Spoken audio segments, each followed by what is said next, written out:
Welcome to the Deep Dive, where we take your massive stack of sources, the articles, the research, the historical records, and distill the most crucial need-to-know insights. And today we are tackling a truly fascinating figure, Edmund Muskie.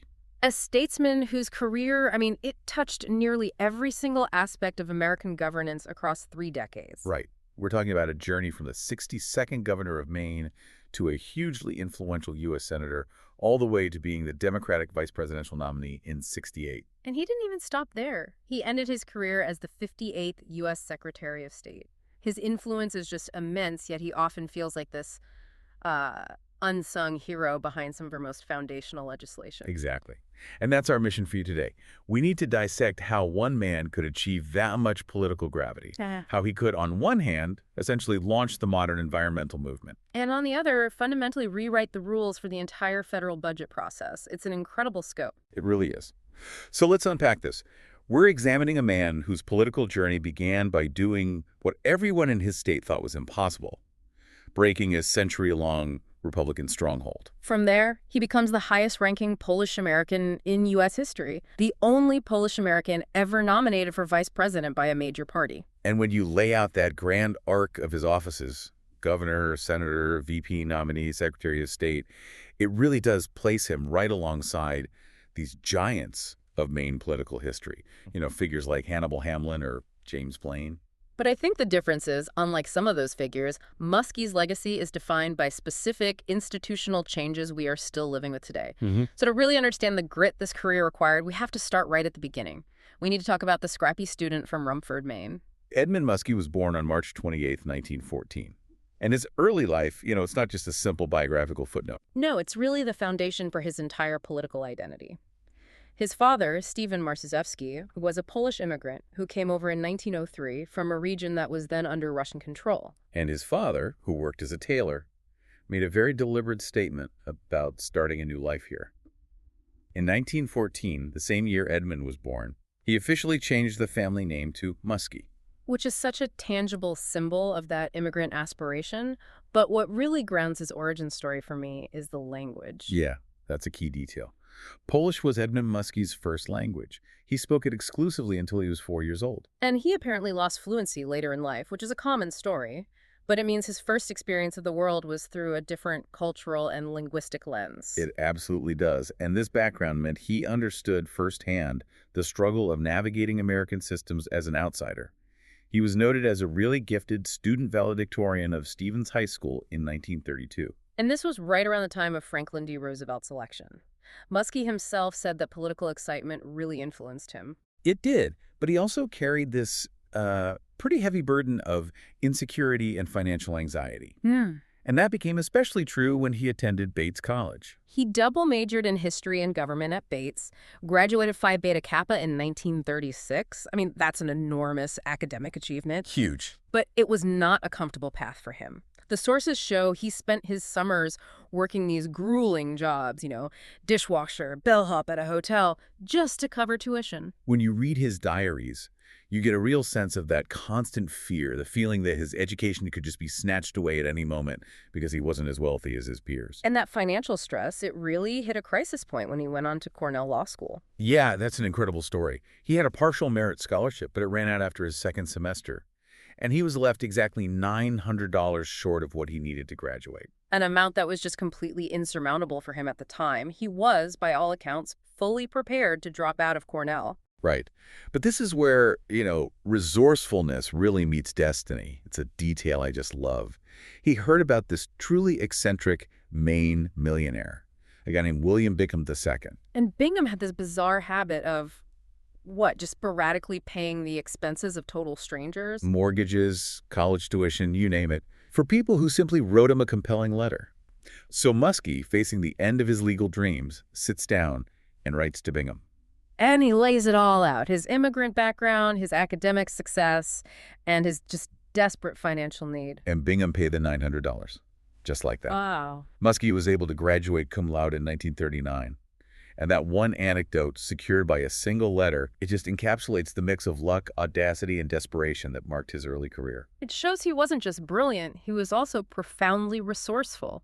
And that's a quality that would serve him very well when he started challenging these entrenched political machines. But first, there was World War II.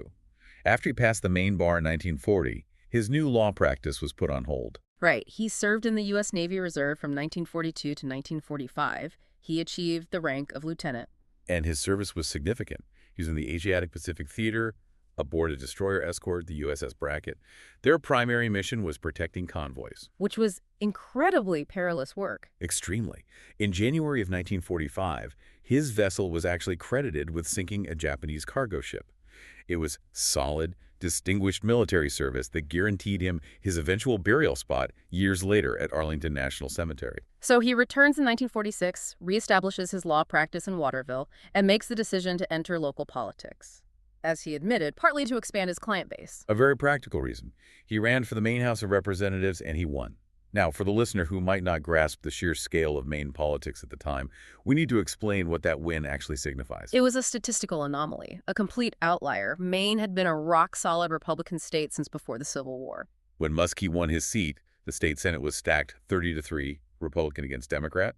The House was 127-24. So for a lone Democrat, especially one with a Polish background in a traditionally Yankee state, to win, it was more than just a local victory. It was a hint that the political landscape might be starting to shift.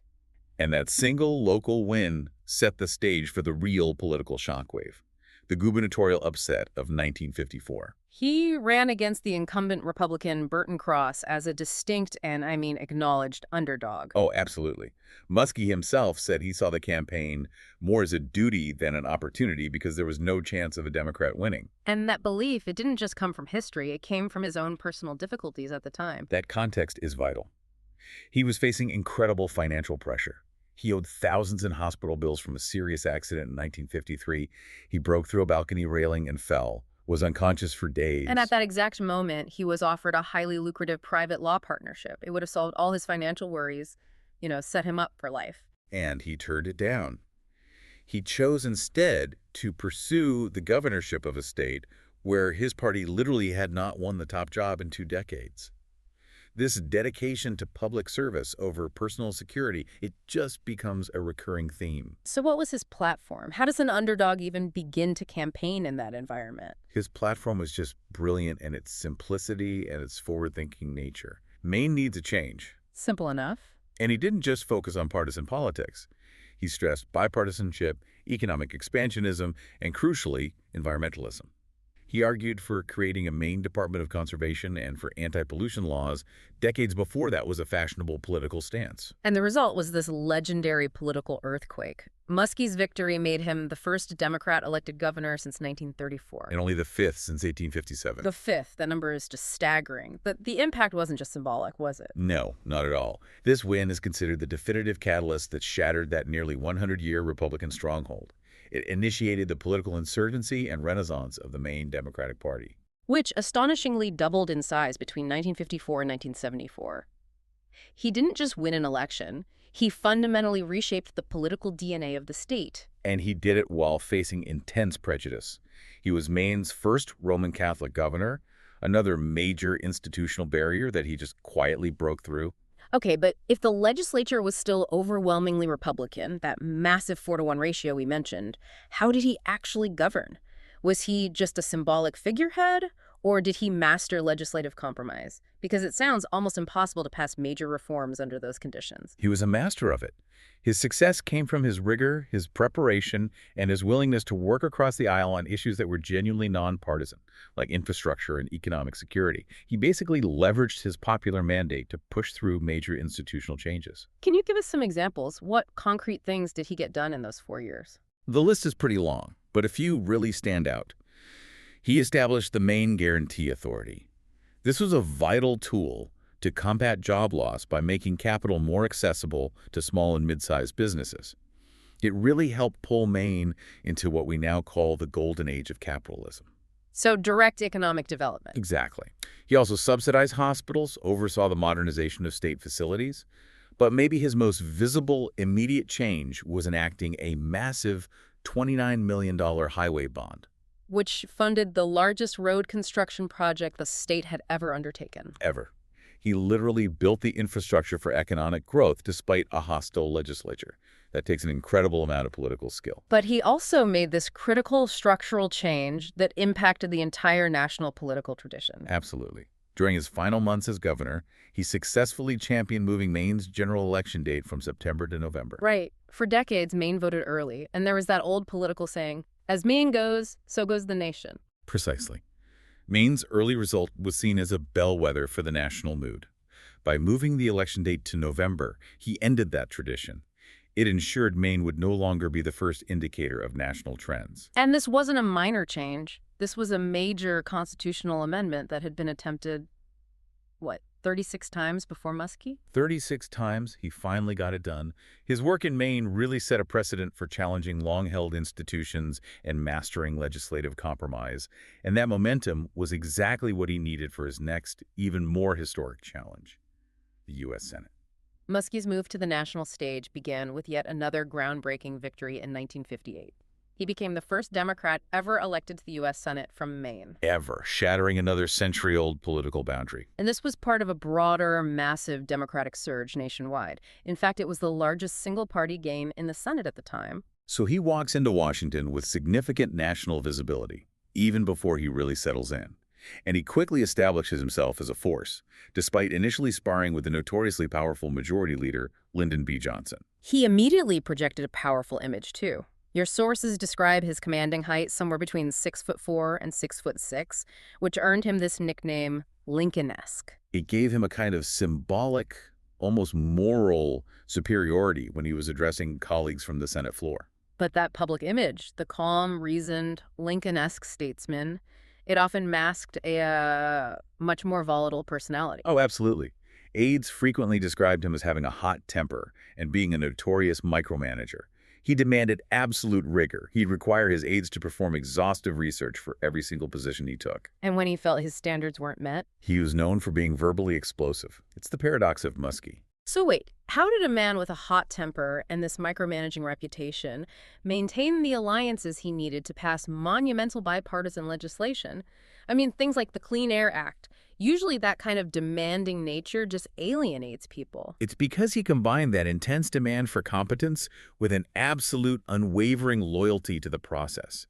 His rigor was rarely personal. It was aimed at the quality of the policy. So it wasn't about it was about getting it right. Exactly. And he held himself to the same standard.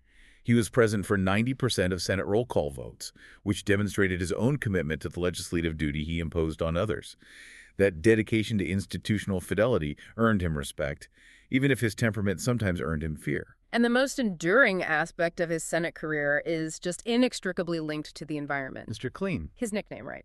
Earned for his dedication to curbing pollution, he chaired the subcommittee on air and water pollution beginning in 1962, and that became his laboratory for creating lasting change. When we talk about the foundation of modern American environmental policy, Muskie's legislative milestones are the absolute bedrock.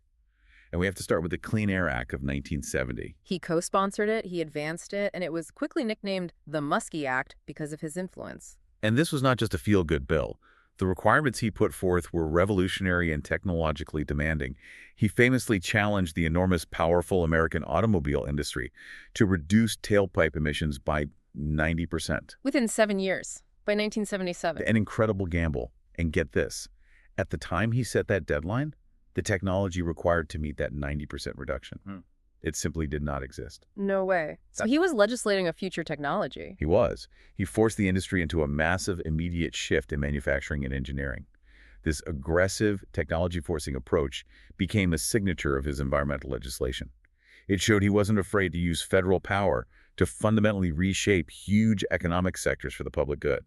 And he didn't just target the air, he went after the water, too, with the Clean Water Act of 1972. He was the floor manager and the lead campaigner for these amendments to the Federal Water Pollution Act. The goal was to make all navigable U.S. waters fishable and swimmable. And this act, it became a real battle of wills between Muskie and the executive branch. Oh, a huge battle. Yeah. President Nixon strongly opposed the bill. He argued it was too expensive, imposed too many federal regulations. He ultimately vetoed it. Claiming it was a case of Congress irresponsibly spending federal dollars. So how did Muskie, the institutionalist, respond to a presidential veto? With overwhelming political force, he successfully campaigned for Congress to override that veto. He secured a commanding 2047-23 vote in the House Wow. and a clear majority in the Senate. This is a classic display of congressional power asserting itself over the executive branch, a theme that would really dominate Muskie's later career. And the law itself was historic. It established federal and state regulation of pollutants. It gave the EPA, the Environmental Protection Agency, greatly extended authority. And it introduced the National Pollutant Discharge Elimination System. This essentially said to industry, you can no longer treat America's rivers and lakes as your convenient private sewers. And historians, they largely agree that these two acts, clean air and clean water, didn't just regulate pollution. They fundamentally launched the wider, organized environmental movement in the U.S. And they established global precedents. A Harvard law professor noted that the laws Muskie championed likely prevented massive, almost unimaginable environmental degradation that would have certainly accompanied the nation's economic growth in the decades that followed. Beyond environmentalism, Muskie was deeply involved in institutional reform, particularly reacting to the expanding power of the presidency during the 60s and 70s. We see him pushing for major civil rights legislation, like the Civil Rights Act of 1964, and he was a key advocate for creating Martin Luther King Jr. Day. But his focus was really on process and structure. He used his assignment as chair of the Intergovernmental Relations Subcommittee, a position many saw as a kind of legislative backwater, to push back against what he and his colleagues called Richard Nixon's imperial presidency. Let's just pause there for a moment, because imperial presidency is a term that needs clarifying for the listener. Yeah. What exactly did Muskie and others mean by that? The term emerged in the wake of the Vietnam War and the increasing centralization of power in the executive branch, first under Johnson, and then particularly under Nixon. Right. It suggested that the president was acting unilaterally, outside the traditional checks and balances imposed by Congress. Think of presidential overreach, using executive privilege and executive orders to an unprecedented degree.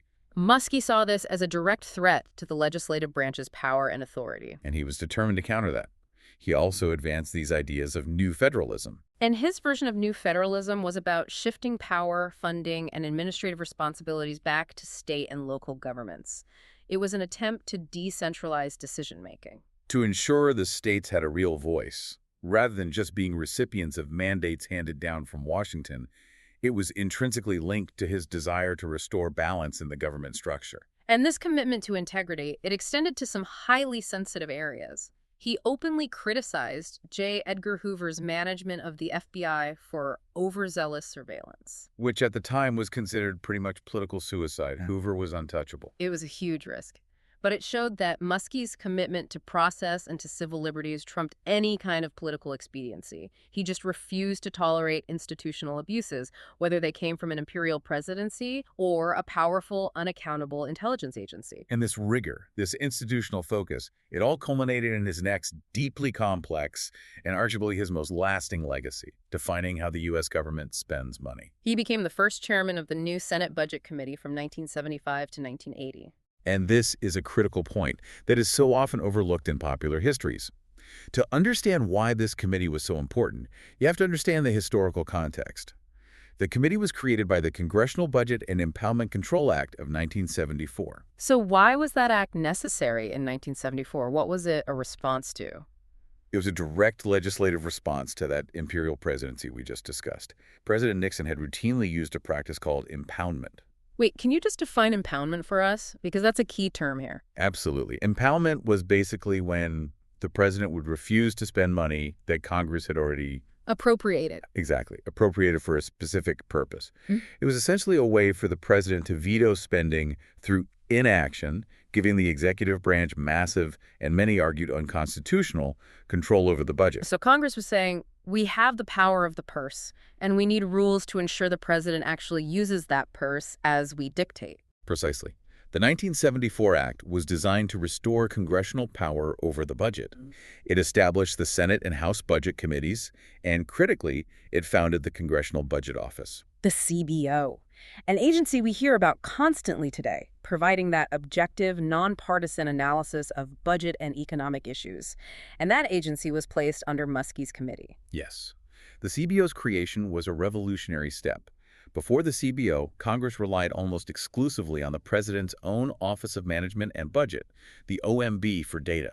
Which is hardly an objective source. Not at all. By creating the CBO, Muskie's committee gave Congress its own independent expert analysis to challenge the administration's budget requests. It created a true balance of power in fiscal matters for the first time. That makes the technical aspect so much clearer. Muskie didn't just chair a committee, he oversaw the creation of the very rules of engagement for federal spending. He presided over, formulated, and approved the creation of the modern U.S. budget process itself. He essentially designed the blueprint. This included creating the process for annual appropriations bills and, most importantly, defining the fundamental difference between what we now call direct spending and discretionary allowances. This terminology is the scaffolding upon which our entire fiscal structure still rests. Okay, let's break those two concepts down. Why was distinguishing between direct or mandatory spending and discretionary spending such a massive paradigm shift? How does that impact the listener today? This is the crux of his fiscal legacy. Direct spending refers to money required by existing laws, mostly entitlements like Social Security, Medicare, and interest on the national debt. That money is spent automatically unless Congress actively changes the underlying law. So it's on autopilot, basically. It's on autopilot. Discretionary spending, however, is what Congress must actively decide to fund every single year through appropriations bills. This covers everything from defense to education, NASA, the EPA, all of it. So before Muskie formalized this distinction, the lines were much blurrier. It was easier for the executive branch to manipulate funding or, through impoundment, just veto programs Congress wanted to fund. Precisely. By forcing Congress and the executive to define and adhere to these categories, Muskie made the entire budget process transparent and accountable. It shifted the political terrain. Now, debates over spending had to adhere to this newly defined framework. Because of this foundational work, designing the categories, establishing the CBO, ensuring congressional input, he is rightly known as the father of the federal budget process. He built the fiscal framework we still use, debate, and, occasionally fight over to this day. A man with that kind of success, that national stature, who had so fundamentally shaped modern governance. It was, inevitable he was going to have presidential ambitions. And he got his first real taste of national campaigning in 1968 when he was nominated as Hubert Humphrey's running mate. Humphrey's choice of Muskie was highly strategic. He wanted Muskie's reserved, sort of intellectual personality to provide a steady contrast to his own more ebullient, sometimes rambling style. And of course, his Polish Catholic heritage was seen as a crucial demographic asset. It was meant to help shore up the ethnic Catholic vote in the Rust Belt states. And despite all the challenges of 1968, with the war and the convention, they came agonizingly close to winning. Agonizingly. The Humphrey-Muskie ticket lost the popular vote to Nixon and Agnew by a mere 0.7 percentage points.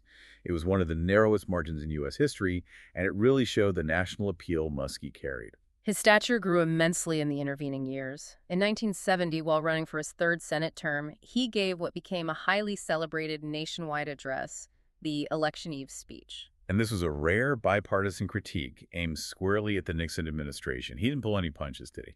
Not at all. He openly criticized the Nixon administration for using the politics of fear and deploying torrents of falsehood and insinuation against their political opponents. The speech was electric. The press at the time, some likened its impact to Franklin D. Roosevelt's fireside chats with video.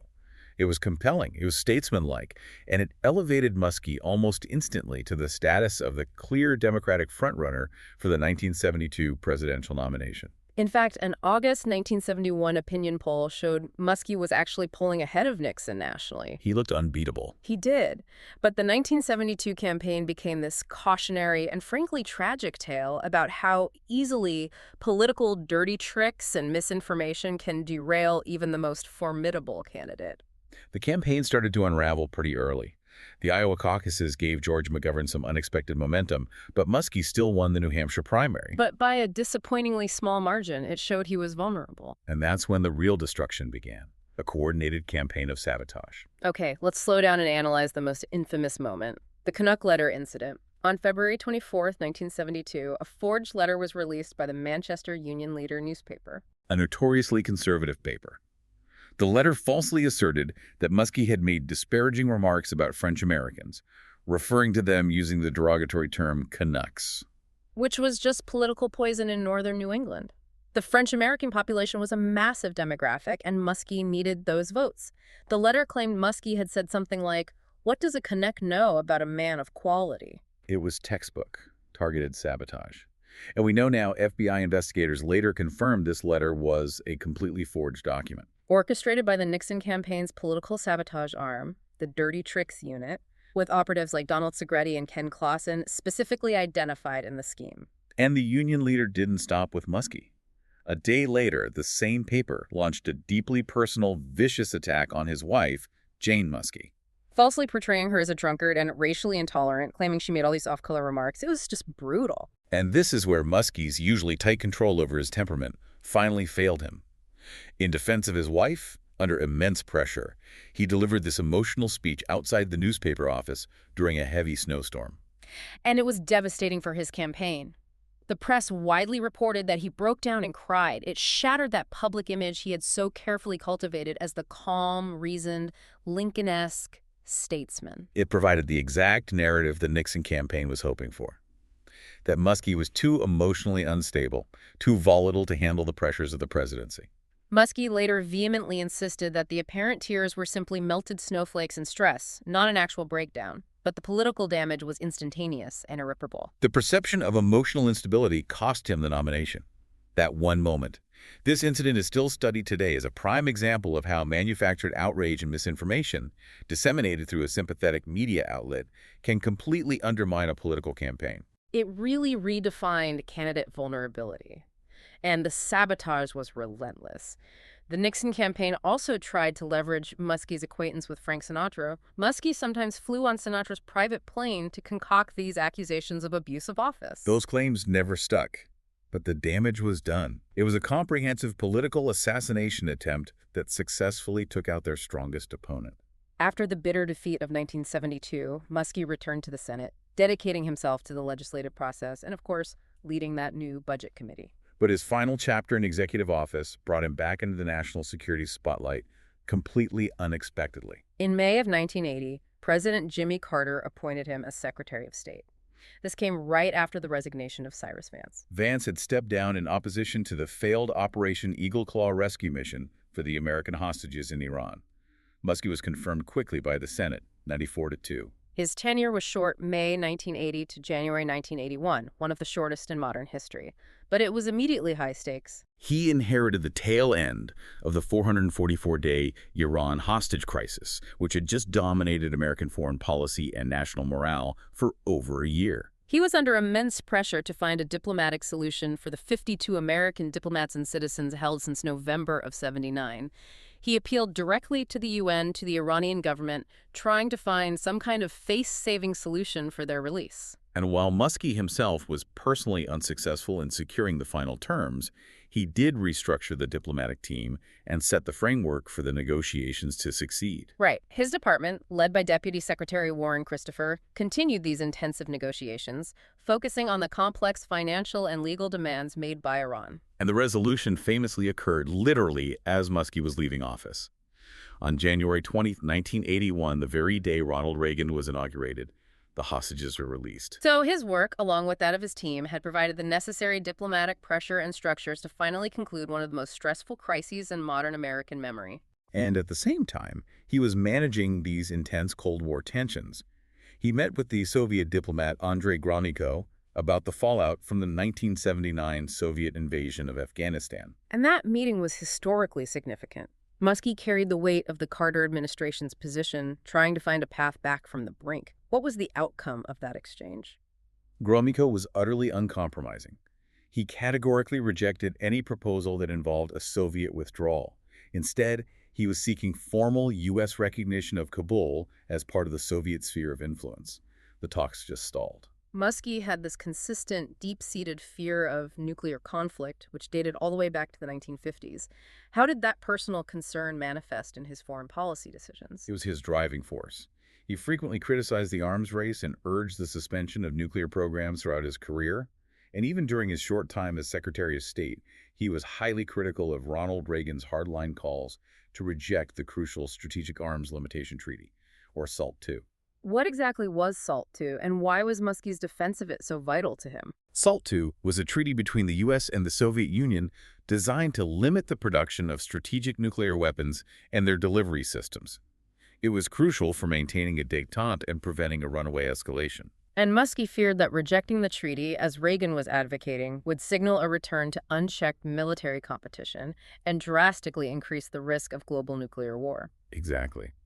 His advocacy reflected his belief that institutional diplomacy, even imperfect treaties, was the only viable path to long-term security. After leaving the State Department, Muskie retired to Bethesda, Maryland, though he remained very much engaged in public policy, working as a lawyer and serving as chairman of the Institute for the Study of Diplomacy at Georgetown. And his commitment to institutional accountability was put to the test one final time in 1987. President Reagan appointed him to the President's Special Review Board, which became known as the Tower Commission. And this was the bipartisan panel tasked with investigating the Iran-Contra affair, the highly controversial secret sale of arms to Iran and the illegal diversion of those funds to Contra rebels in Nicaragua. The commission's final report was massive, over 300 pages, and it was incredibly critical, not just of the staff, but of the president's management style. It specifically blamed White House Chief of Staff Donald Reagan for undue influence and a failure to adequately inform the president. It was a bipartisan panel that showed real integrity by being critical of the very administration that appointed them. And Muskie, ever the institutionalist, was critical of the operation itself, but also of the commission's process. He decried their over-obsession with secrecy, noting that when secrecy becomes paramount in governance, you tend to abandon process. Which is just a perfect summary of his entire career philosophy. It really is. Edmund Muskie died on March 26, 1996, just 2 days shy of his 82nd birthday, and due to his distinguished service in the Navy during World War II, he was honored with burial at Arlington National Cemetery. His legacy is just undeniably cemented. In Maine, he remains one of the most influential political figures in state history. Nationally, his work led to this massive expansion of environmental protection, crucial bureaucratic advancement in fiscal management, and he stands as a powerful example of integrity. He received the Presidential Medal of Freedom in 1981, and Maine still honors him annually with Edmund S. Muskie Day, which has been a public holiday since 1987. He holds the highest political office ever achieved by a Polish-American Secretary of State, and he remains the only Polish-American nominated for vice president by a major party. His story is one of breaking barriers and, more importantly, building foundational systems. So when we look back at Edmund Muskie, what does it all mean? You see this incredible transition. Right, from the scrappy, Polish-speaking son of an immigrant tailor who had to write a single letter to an eccentric millionaire just to finish law school. To becoming the man who defined how America cleans its environment and how the federal government handles its finances. It's an incredible arc. It's the triple threat of his impact. He broke a 100-year political stalemate in Maine, became Mr. Clean for his legislative mastery that gave us the foundational Clean Air and Clean Water Acts. And then literally built the architecture of the modern U.S. budget process as the first chairman of the Senate Budget Committee, challenging executive overreach by creating the CBO. He was a man of profound paradoxes. The Lincoln-esque statesman who had a reported hot temper, but who maintained the alliances he needed through sheer competence. And yet his presidential ambitions were so tragically and cynically undone by political sabotage, a forged letter, and what the press, perhaps unfairly, portrayed as tears in a snowstorm. His entire career, especially the later half, was just this constant defense of institutional integrity and process, fighting the imperial presidency, criticizing J. Edgar Hoover's surveillance, demanding transparency, even when investigating Iran-Contra. He understood that good governance relied on strong, clear rules. So given that Senator Muskie was so fundamentally driven by a deep fear of global nuclear war and environmental degradation, and dedicated so much of his career to countering that imperial presidency, let's consider this. In a world still wrestling fiercely with climate change, with unwieldy bureaucratic complexity, and the pervasive, often devastating impact of political dirty tricks like those that derailed his 1972 run. How relevant are Muskie's core legislative frameworks today? And, maybe more importantly, what modern political figure operating today truly embodies his particular dedication to both rigorous institutional reform and deep environmental advocacy, often at the expense of political comfort? That's something for you to explore as you connect Muskie's legacy to the present day.